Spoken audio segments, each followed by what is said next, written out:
तो इसीलिए हम कहते हैं आरएसएस और बीजेपी वालों को, हिंदू महासभा वालों को, कि हम लोग गांधी को मारने वाले नहीं हैं, हम लोग गांधी को बचाने वाले हैं।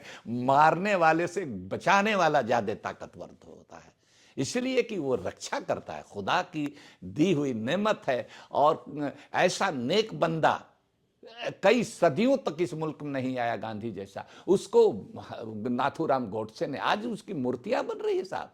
तो उनके जवाब में हम ये बात कहते हैं कि तुम रोज रोज हमारा इम्तिहान लेते हो कि हम राष्ट्रभक्त हैं कि नहीं। तुम राष्ट्रद्रोही हो, तुमने राष्ट्रपिता की हत्या किया। हम तो राष्ट्रपिता की जान बचाने वाले कबीले के हैं, इसीलिए हम कहते हैं।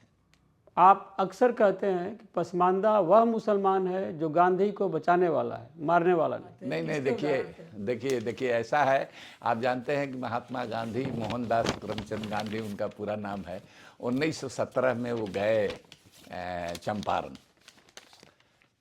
और चंपारण को ही ये श्रेय जाता है बिहार को कि उनको महात्मा गांधी कहा जाने लगा।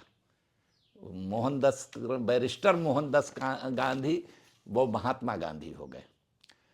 तो वहाँ पर नीलहे जमींदार किसानों का किस तरह से शोषण करते थे, तो गांधी जी गए थे वहाँ। उनके साथ राजेंद्र बाबू भी थे, आप जानते हैं राजेंद्र बाबू वकील भी थे, और भी दूसरे ब्रजकिशोर बाबू, कौन कौन लोग, बहुत लोगों को लेकर के गए थे। सारा रिकॉर्ड हो रहा था, उस पर बहुत सारी किताबें हैं। उसमें उनको जहर दे करके मारने की कोशिश की गई। एक खनसामा जिसका नाम था बतक मियां, वो बुनकर था, जुलाहा था, उसके द्वारा कि इनके खाने में जहर मिला दो, उसने इसका आकर के कान में बता दिया कि इस चीज में जहर मिला हुआ है। इसकी तस्दीक राजेंद्र बाबू ने जब राष्ट्रपति हुए गए, और उसके पहले उसको सजा हो चुकी थी। चूंकि गांधी नहीं मरते हैं, जहर मिलाने की साजिश विफल हो जाती है इस खनसामा के चलते, बतक मियां के चलते, तो उसको नौकरी से निकाल दिया जाता है, उसकी जमीन जब्त कर ली जाती है। ये राजेंद्र बाबू ने वो किया, उसकी जमीन लौटवाने का आदेश दिया। उसको बुलाया, राष्ट्रपति भवन में बुलाया बतक मियां को।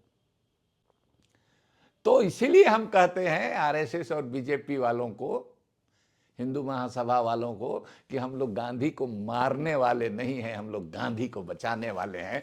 मारने वाले से बचाने वाला ज्यादा ताकतवर होता है, इसलिए कि वो रक्षा करता है, खुदा की दी हुई नेमत है। और ऐसा नेक बंदा कई सदियों तक इस मुल्क में नहीं आया गांधी जैसा। उसको नाथूराम गोडसे ने, आज उसकी मूर्तियां बन रही है साहब।